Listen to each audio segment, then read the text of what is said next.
బెంగళూరులో software engineer గా పనిచేస్తున్న అనిల్ కి ఐశ్వర్యతో పరిచయం అవుతుంది. ఐశ్వర్య కూడా అనిల్ పనిచేస్తున్న కంపెనీలో పనిచేయడం వల్ల వారి ఇద్దరి పరిచయం ప్రేమగా మారుతుంది. కానీ అనిల్ చెడు అలవాట్ల వల్ల ఐశ్వర్య అనిల్ ని రిజెక్ట్ చేస్తుంది.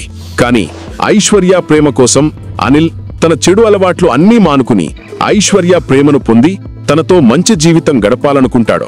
అందుకు అనిల్ తన చెడు అలవాట్లని మార్చుకుంటాడు. కొన్ని రోజుల తర్వాత ఐశ్వర్య ప్రేమను గెలిచి వివాహం చేసుకుంటాడు. కానీ 1 సంవత్సరం తర్వాత ఐశ్వర్యకు తెలుస్తుంది అనిల్ తన చెడు అలవాట్లు మానుకోలేదని. ఐశ్వర్య ఎన్నోసార్లు చెప్పి చూసినా అనిల్ మారకపోవటంతో ఐశ్వర్య ఇల్లు వదిలి వెళ్లిపోతుంది.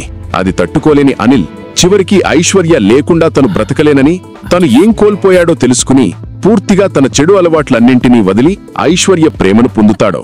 మళ్ళీ ఐశ్వర్య అనిల్ కలిసి హ్యాపీ లైఫ్ గడుపుతారు.